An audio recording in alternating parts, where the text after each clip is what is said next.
Current affair by Siyag channel में आपका स्वागत है। आज ये हमारा तीसरा वीडियो है। हम राजस्थान करंट जीके कर रहे थे। Rajiv Gandhi scholarship for academic excellence योजना मैनेजमेंट के फर्स्ट ग्रेड के विद्यार्थियों के लिए बहुत ही इम्पोर्टेंट योजना है जो हाल फिलहाल में लॉन्च हुई है।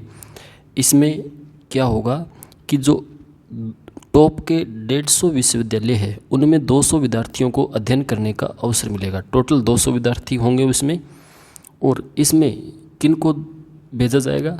जिनकी पारिवारिक आय 25 लाख रुपए प्रतिवर्ष तक है, उनको इस योजना में चयनित किया जाएगा और उनको वरीयता दी जाएगी जिनकी इनकम 8 लाख से कम होगी। जा तो सकते हैं 25 लाख वाले, लेकिन वरीयता उनको मिलेगी जिनकी इनकम 8 लाख से कम होगी। उच्च शिक्षा विभाग की ये योजना है, ये भी ध्यान रखना है। और इसके अंतर्गत एक और प्रावधान है कि इसमें 30% अर्थात 200 में से 60 जो होंगी वो छात्राएं होंगी, अर्थात महिला आरक्षण है 30% इस योजना में। तो ये आपको याद रखना है, Rajiv Gandhi scholarship for academic excellence योजना। नेक्स्ट है ड्रोन एक्सपो 2022। सूचना प्रौद्योगिकी व संचार विभाग के आई स्टार्ट राजस्थान के तहत जयपुर के जालाना स्थित संस्थानिक क्षेत्र टेक्नो हब में ड्रोन एक्सपो 2022 का आयोजन 16 जून 2022 को किया गया। 16 जून 2022 को, जिसमें 50 से अधिक ड्रोन निर्माताओं द्वारा अपनी ड्रोन क्षमताओं का प्रदर्शन किया गया। नेक्स्ट, शक्ति दिवस। राजस्थान को एनीमिया मुक्त करने के लिए चिकित्सा व स्वास्थ्य विभाग द्वारा शक्ति दिवस को मनाया गया। प्रत्येक माह के प्रथम मंगलवार को रट लेना है इसको। इस शक्ति दिवस मनाया गया वो सभी केंद्रों पर, स्वास्थ्य केंद्रों पर, आंगनबाड़ी केंद्रों पर, ये डिस्पेंसरियाँ, उप जिला, जिला अस्पताल सब में मनाया गया। इसके अंतर्गत विभिन्न गतिविधियाँ की गई बच्चों, महिलाओं व किशोरियों को एनीमिया दर को कम करने की। नेक्स्ट है परफॉर्मेंस ग्रेडिंग इंडेक्स में राजस्थान लेवल 3 में, ठीक है। जो परफॉर्मेंस ग्रेडिंग इंडेक्स होती है जिसे जारी किया गया 27 जून 2022 को केंद्र के शिक्षा मंत्रालय द्वारा, इसके अंतर्गत राजस्थान को लेवल 3 की कैटेगरी में शामिल किया गया। लेवल 3 की कैटेगरी जो है उसमें राजस्थान, हरियाणा 7 राज्यों को लेवल 3 की कैटेगरी में शामिल किया गया, जिसके अंक है 851 से 900। और इसमें लगातार तीसरे वर्ष लेवल 1 में एक भी राज्य नहीं है, ठीक है। लेवल 1 में एक भी राज्य नहीं है। पंजाब सहित 5 राज्य लेवल 2 में हैं और राजस्थान जो है वो परफॉर्मेंस ग्रेडिंग इंडेक्स में कौन से लेवल पर है? तीसरे लेवल पर। ये हमें ध्यान रखना है। नेक्स्ट है श्याम सुंदर स्वामी।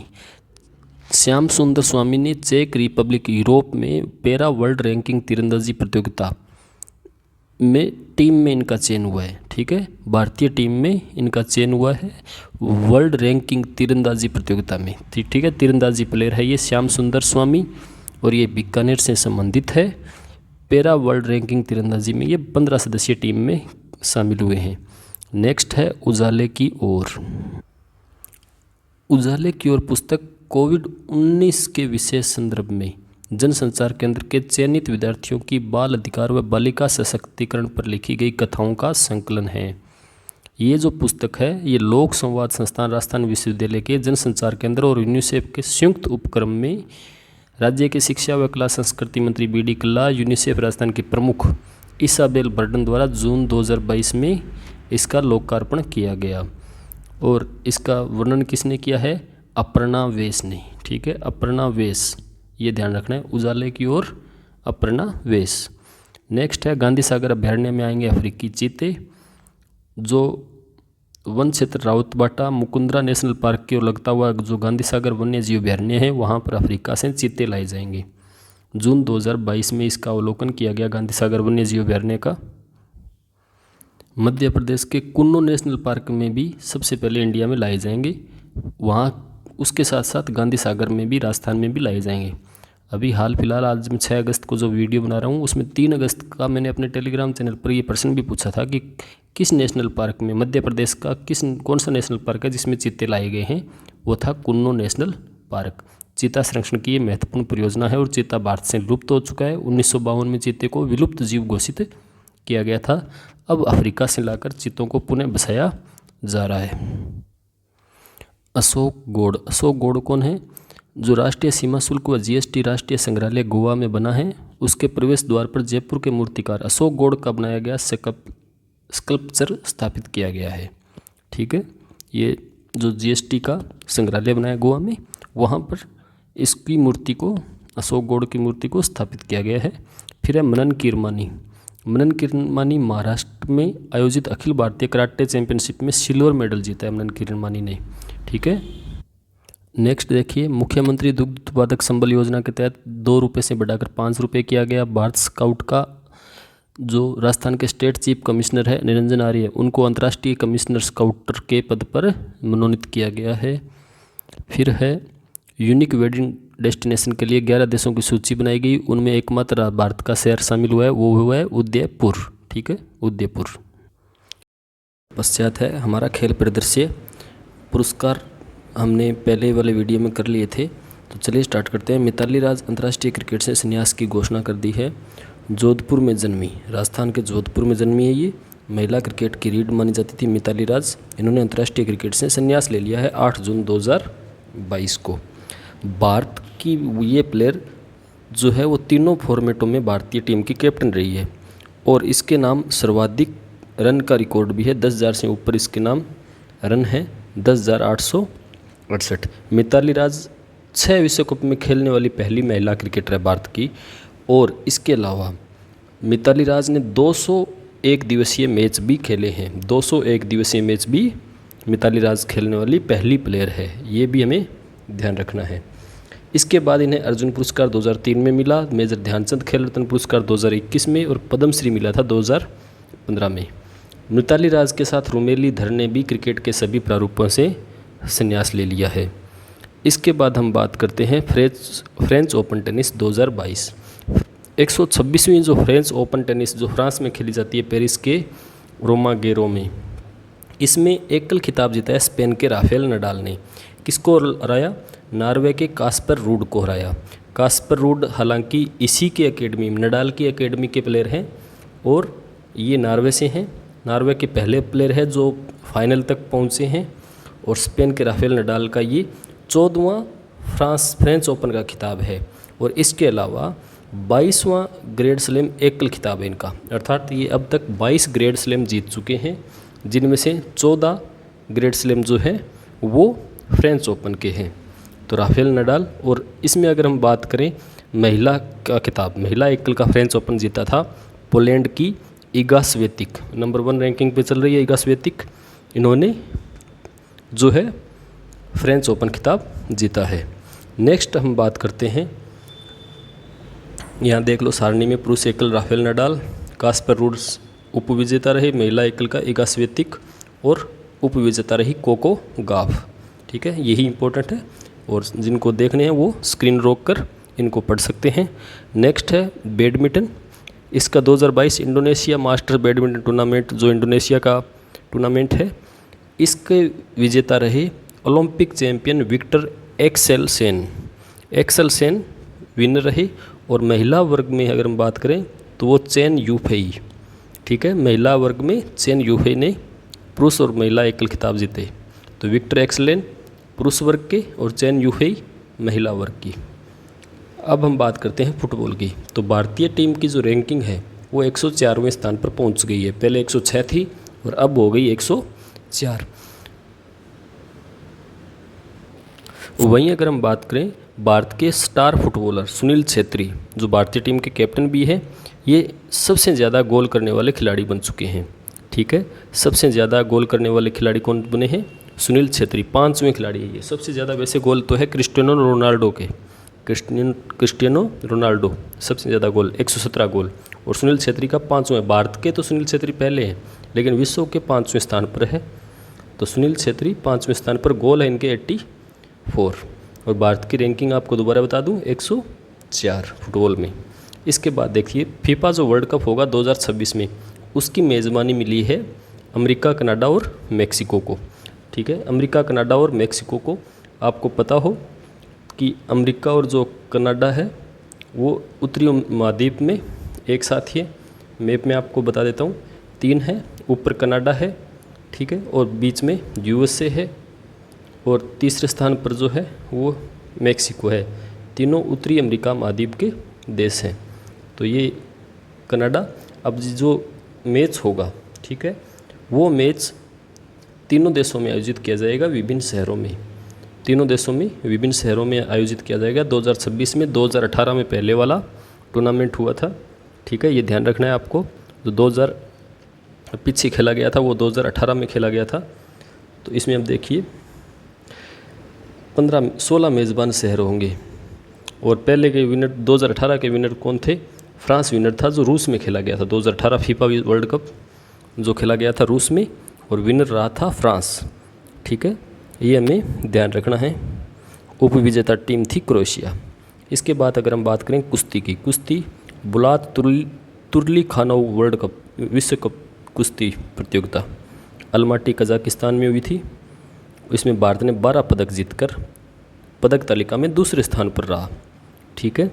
भारत ने दूसरे स्थान अर्जित किया था बोलात तुर्ली खानोव कप विश्व कुश्ती प्रतियोगिता में। नेक्स्ट हम बात करते हैं अंडर 17 एशियाई महिला कुश्ती चैंपियनशिप बिश्केक किर्गिस्तान में आयोजित की गई। और भारतीय महिला कुश्ती टीम ने बिश्केक में संपन्न अंडर 17 एशियाई चैंपियनशिप का खिताब भी जीत लिया है। अब हम बात करें भारोत्तोलन की। IWF यूथ वर्ल्ड चैंपियनशिप 2022 में लियोन मैक्सिको में आयोजित की गई। पदक तालिका में भारत का स्थान रहा 5वां, और मैक्सिको के लियोन में जून 2022 में संपन्न। भारतीय भारोत्तोलक सानापति गुरु नायडू ने पुरुषों के 55 वर्ग में स्वर्ण पदक जीता। ये है सानापति गुरु नायडू। नेक्स्ट हम देखते हैं hockey Asia cup 2022। Hockey Asia cup Jakarta Indonesia में आयोजित की गई, ठीक है। हॉकी एशिया कप 2022 में फाइनल में दक्षिण कोरिया ने मलेशिया को 2-1 से हराया, 5वीं बार ट्रॉफी जीत ली भाई। तो हॉकी एशिया कप 2022 का विनर है दक्षिणी कोरिया। और भारत ने क्या है, इस कप में कांस्य पदक जीता। तीसरे स्थान के लिए हुए मुकाबले में भारत ने जापान को 1-0 से हराकर कांस्य पदक जीता था। तो भारत ने इस प्रतियोगिता में अभी तक 3 ही स्वर्ण जीते हैं। और टीम टूर्नामेंट के 40 वर्ष के इतिहास में 11वीं बार उतरी, 10वीं बार मेडल पर कब्जा किया। भारतीय टीम ऐसा करने वाली एकमात्र टीम है। टीम सिर्फ एक बार मेडल लेने से चूकी थी। अच्छा, एक ही बार इस कप में चूकी है। इसके अलावा भारतीय टीम ने हॉकी एशिया कप में हमेशा कोई ना कोई मेडल लिया है। हॉकी एशिया कप 2022 की विनर तो जो है वो दक्षिण कोरिया, और जो रजत ब्रॉन्ज मेडल है वो लिया है भारत ने तीसरे स्थान पर। अब देखिए hero rising star of the tournament का अवार्ड भी उत्तम सिंह भारत के खिलाड़ी ने जीता है। ये हमें ध्यान रखना है। Hero rising star of the tournament उत्तम सिंह रहा था भाई। फिर हम बात करें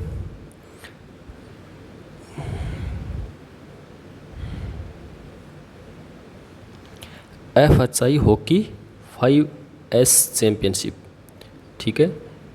FHI हॉकी 5S भारत ने पहली बार आयोजित अंतर्राष्ट्रीय हॉकी महासंघ हॉकी पुरुष 5S चैंपियनशिप का खिताब जीता।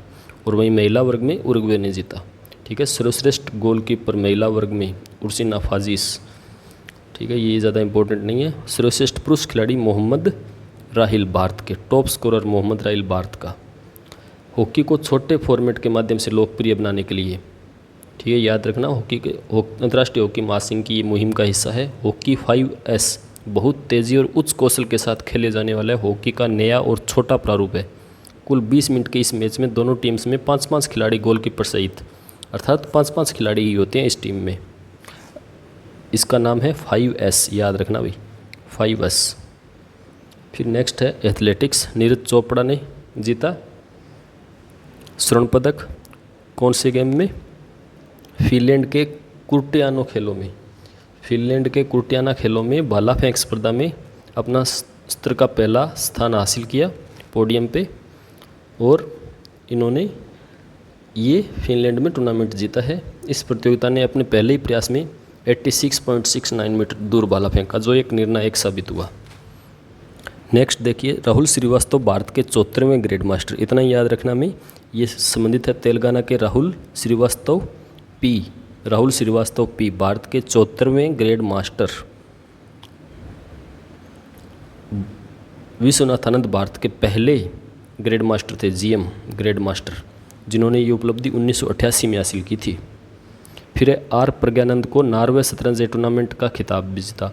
भारत के युवा ग्रैंड मास्टर, बेहतरीन खिलाड़ी शतरंज के, 16 वर्षीय युवा आर प्रज्ञानंद, ठीक है, इन्होंने नॉर्वे शतरंज टूर्नामेंट का खिताब भी जीता है।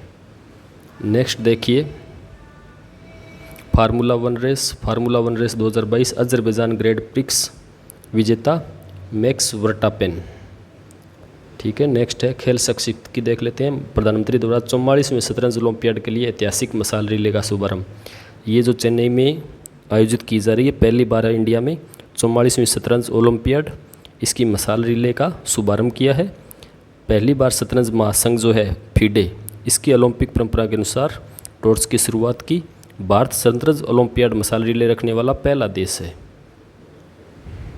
नेक्स्ट है फीडे की अध्यक्ष अकार्डी डवारकोविच ने प्रधानमंत्री नरेंद्र मोदी को ये टार्च सौंपी, जो विश्वनाथ आनंद के हवाले की।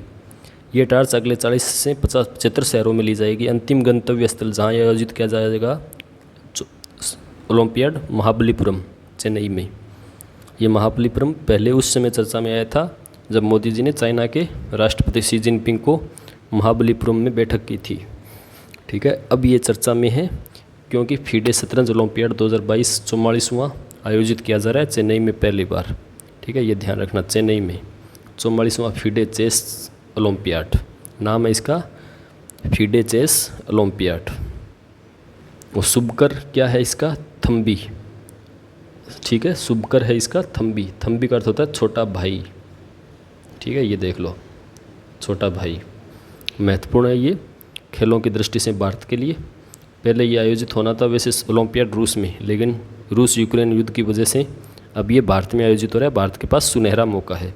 फिर खेलो इंडिया यूथ गेम 2021 में हरियाणा ओवरऑल चैंपियन बनाए, ठीक है। हरियाणा चौथे खेलो इंडिया यूथ गेम 2021 का ओवरऑल चैंपियन बनाए। गाय शुभकर इसकी थी गाय, जिसका नाम धाकड़ रखा गया। मेज़बान शहर पंचकुला में, ठीक है, पंचकुला में आयोजित किया था। हरियाणा टॉप पे रहा था भाई, इसमें ये प्रश्न बन सकता है। अगर हम राजस्थान की बात करें तो राजस्थान ने 8 स्वर्ण 9 रजत और 15 कांस्य कुल 32 पदक जीते हैं, ठीक है। ये भी इम्पोर्टेंट है राजस्थान की दृष्टि से। राजस्थान ने 8 स्वर्ण 9 रजत और 15 कांस्य कुल 32 पदक जीते हैं पदक तालिका में। और कौन से स्थान पर रहा है, 10वें स्थान पर। ये भी ध्यान रखना, 10वें स्थान पर रहा है। खेलो इंडिया यूथ गेम भारत के एक बेहतरीन खिलाड़ियों को आगे लाने का प्लेटफॉर्म बनाए। नेक्स्ट देखिए कुछ निर्वाचन व नियुक्तियां देख लेते हैं। परमेश्वरन अय्यर जो है, उन्हें नीति आयोग का नया मुख्य CEO नियुक्त किया गया। इनका कार्यकाल 2 वर्ष होगा। अमिताभ कांत का ये स्थान लेंगे। फिर है रुचिरा कंबोज, UN में भारत की पहली महिला स्थायी प्रतिनिधि, हाँ, पहली महिला स्थायी प्रतिनिधि के तौर पर पहली बार रुचिरा कंबोज को नियुक्त किया गया है। काफ़ी चर्चा में रही है ये TS त्रिमूर्ति का स्थान लेगी। और स्थायी प्रतिनिधि कौन होता है, जो UNO में भारत का प्रतिनिधित्व करता है। फिर है प्रोफेसर R कविता राव, राष्ट्रीय लोक वित्त व नीति संस्थान की निदेशक, ठीक है। राष्ट्रीय नीति लोक नीति संस्थान की ये निदेशक नियुक्ति है 5 वर्ष के कार्यकाल के लिए। पिनाकी चक्रवर्ती का स्थान लेगी ये। फिर है 6 उच्च न्यायालयों में नए मुख्य न्यायाधीश बनेंगे भाई, इनकी नियुक्ति की है 6 उच्च न्यायालयों में। अब देखिए कहाँ कहाँ पर। न्यायमूर्ति सतीश चंद्र वर्मा को दिल्ली हाई कोर्ट का, न्यायमूर्ति विपिन सांघी को उत्तराखंड हाई कोर्ट का, न्यायमूर्ति अमजद ए सैयद को हिमाचल का, और न्यायमूर्ति MS शिंदे को राजस्थान उच्च न्यायालय का मुख्य न्यायाधीश। और वहीं न्यायमूर्ति रश्मिन M छाया को गुजरात हाई कोर्ट का, और तेलंगाना हाई कोर्ट न्यायालय में वर्तमान न्यायाधीश न्यायमूर्ति उज्ज्वल भुइया को पदोन्नति देकर तेलंगाना का मुख्य न्यायाधीश बनाया गया है। फिर है रंजना प्रकाश देसाई, PCI की नई अध्यक्ष, ठीक है। PCI की नई अध्यक्ष भारतीय प्रेस परिषद की अध्यक्ष बनाई गई है रंजना प्रकाश देसाई, न्यायमूर्ति रंजना प्रकाश देसाई। और ये पहले चर्चा में क्यों थी, इन्होंने परिसीमन आयोग की अध्यक्ष भी रही थी क्या ये, चलो हाँ, ये है जम्मू कश्मीर के लिए गठित परिसीमन आयोग का नेतृत्व इन्होंने किया था, इसलिए पहले ये चर्चा में थी। आरबीआई के केंद्रीय बोर्ड में 4 नए सदस्य नियुक्त किए गए हैं। आरबीआई के केंद्रीय बोर्ड में 4 नए सदस्य किन नियुक्त किए गए? एक तो आनंद महिंद्रा को, पंकज आर पटेल को, वेणु श्रीनिवासन को और प्रोफेसर रविंद्र एच ढोलकिया को। इनको आरबीआई के केंद्रीय निदेशक मंडल में नियुक्त किया गया है। फिर है Zulfiqar Hasan, bureau of civil aviation security के नए महानिदेशक बनाए गए हैं। Zulfiqar Hasan bureau of civil aviation security के नए महानिदेशक। फिर देखिए SS थाउसेन सशस्त्र सीमा बल के नए महानिदेशक SSB के बनाए गए हैं SL थाउसेन को SSB 1963 में स्थापित होता है। ध्येय वाक्य है सेवा, सुरक्षा और भाईचारा, मुख्यालय नई दिल्ली में। ठीक है, ये SSB जो है वो नेपाल और भूटान बॉर्डर की सीमाओं की रक्षा करता है, ये ध्यान रखना भी। SSB है वो नेपाल और भूटान पे इनकी ज्वाइनिंग होती है। फिर राजेश गेरा राष्ट्रीय सूचना विज्ञान केंद्र के महानिदेशक नियुक्त किए गए हैं। राजेश गेरा को राष्ट्रीय सूचना विज्ञान केंद्र के महानिदेशक नियुक्त किया गया है। फिर प्रदीप कुमार मोहंती लोकपाल के कार्यवाहक अध्यक्ष, लोकपाल ऑफिस के कार्यवाहक अध्यक्ष किसको बनाया गया? प्रदीप कुमार मोहंती को। नेक्स्ट है नितिन गुप्ता अध्यक्ष बने केंद्रीय प्रत्यक्ष कर बोर्ड के। आकाश अंबानी जियो को इनका चेयरपर्सन बनाया गया है।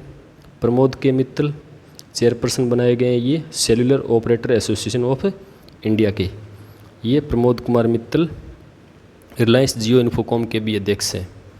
फिर है BM पाटिल लोकायुक्त नियुक्त किया गया इनको, कहाँ का? कर्नाटक का, BS पाटिल को।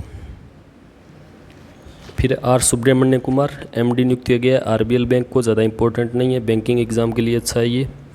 चलिए आगे देखते हैं हम।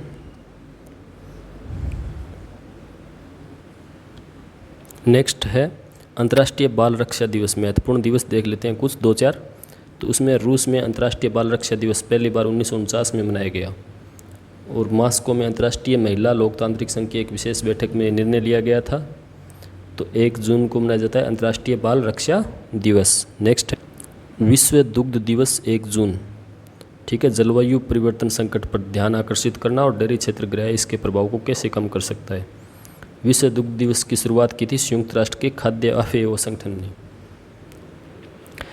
तेलंगाना दिवस मनाया जाता है 2 जून को। आंध्र प्रदेश का विघटन कर 2014 को ये अस्तित्व में आया था। 2 जून को तेलंगाना का दिवस मनाया जाता है अभी। विश्व पर्यावरण दिवस मनाया जाता है 5 जून को। विश्व पर्यावरण दिवस मनाया जाता है 5 जून को। और अब की बार की थीम थी जो 2022 की केवल एक पृथ्वी है, ओनली वन अर्थ। और होस्ट कंट्री थी स्वीडन, ये ध्यान रखना भाई, होस्ट कंट्री थी स्वीडन, ओनली वन अर्थ। फिर हम बात करते हैं विश्व खाद्य सुरक्षा दिवस की। विश्व खाद्य सुरक्षा दिवस मनाया जाता है 7 जून को और इसकी जो थीम थी वो थी सुरक्षित भोजन बेहतर स्वास्थ्य। सुरक्षित भोजन बेहतर स्वास्थ्य। विश्व महासागर दिवस मनाया जाता है 8 जून को, जिसकी थीम थी पुनरुद्धार महासागर के लिए सामूहिक कार्रवाई। महासागर के लिए सामूहिक कार्रवाई। नेक्स्ट है 17 जून को मनाया जाता है मरुस्थलीय एवं अनावृष्टि की रोकथाम हेतु अंतर्राष्ट्रीय दिवस, world day of combat desertification and draught. एक साथ सूखे से निपटना, rising up from draught together. ठीक है, हमारे यहाँ पर मरुस्थलीय राजस्थान में, तो इसलिए पूछा जा सकता है हर एग्ज़ाम में मरुस्थलीकरण का एक टॉपिक होता है, तो हमें याद रखना है। 17 जून को मनाया जाता है विश्व मरुस्थलीकरण और अनावृष्टि की रोकथाम हेतु अंतर्राष्ट्रीय दिवस।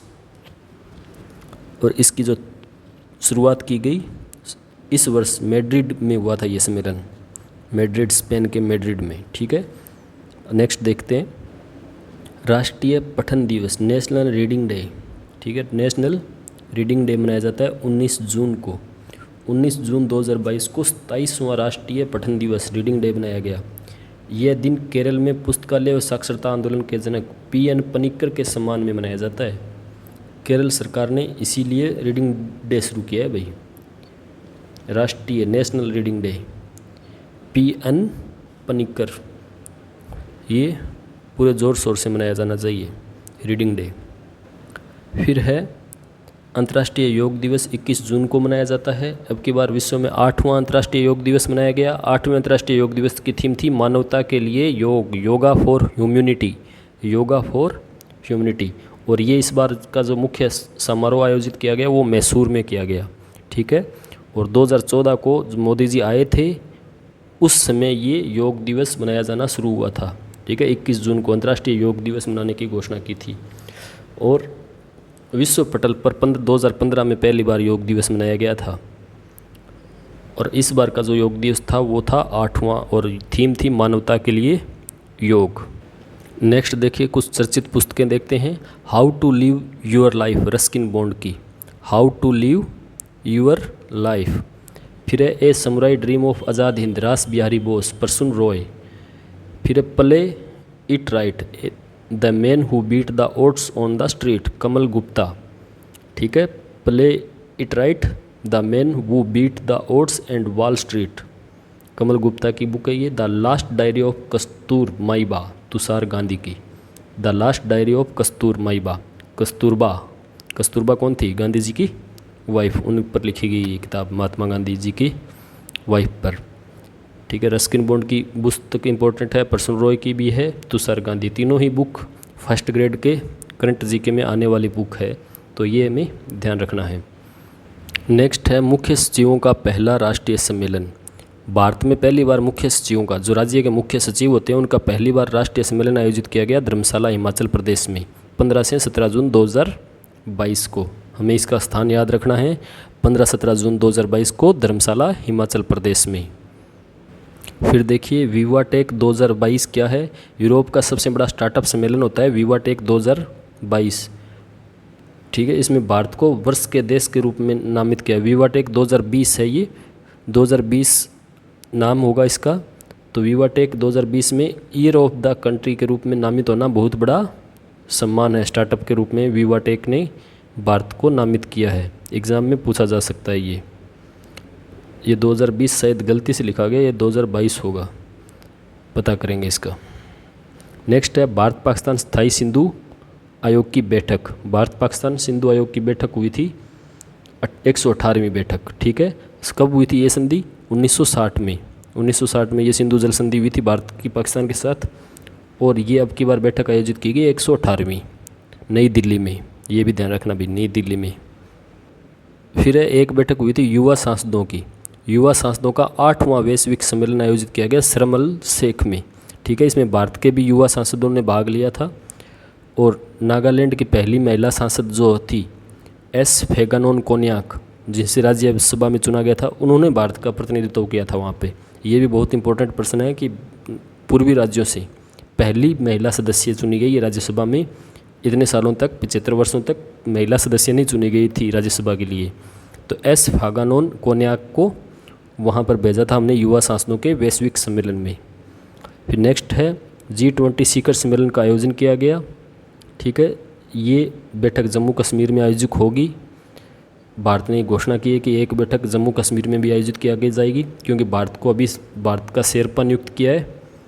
ठीक है, भारत को ये कार्यभार सौंपा गया है। भारत की बैठक होगी 2023 में G7 की। तो यहाँ पर भारत के लिए महत्वपूर्ण बैठक होगी।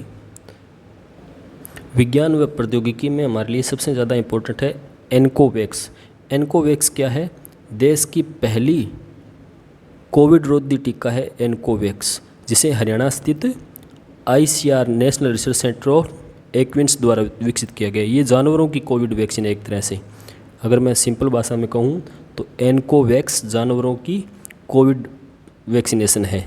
तो हमें नाम याद रखना है, एनकोवैक्स जानवरों की, और इसे तैयार किया है हरियाणा की ICR लैब ने। ठीक है, ICR लैब ने तैयार किया है, जानवरों के लिए विकसित। फिर अगर हम बात करें पुनीत सागर अभियान, पुनीत सागर अभियान चलाया NCC ने। NCC ने पुनीत सागर अभियान की शुरुआत की है, जो 5 जून पर्यावरण दिवस तक चलेगा। ठीक है, इसमें अभियान में 74,000 कैडेट शामिल होंगे, 10 राज्यों के, 4 केंद्र शासित प्रदेशों के। इस अभियान का मुख्य उद्देश्य होगा स्थानीय लोगों को स्वच्छ भारत के बारे में अवगत करवाना और इसके प्रति जागरूक करना। तो ये थे करंट जीके की जुलाई का अंतिम वीडियो। नेक्स्ट वीडियो हमारा होगा अगस्त का, और उससे पहले एक नया नवाचार करते हुए सूजस को भी पेश किया जाएगा नेक्स्ट वीडियो में, और जिसमें सूजस होगी हमारी शिक्षा के विशेषांक के ऊपर, जो बहुत ही मस्त है। First grade, second grade, third grade सभी एग्ज़ाम्स के लिए राजस्थान के शिक्षक भर्तियों के लिए बहुत ही महत्वपूर्ण रहने वाली है, और जीके के दृष्टिकोण से राजस्थान के विद्यार्थियों के लिए।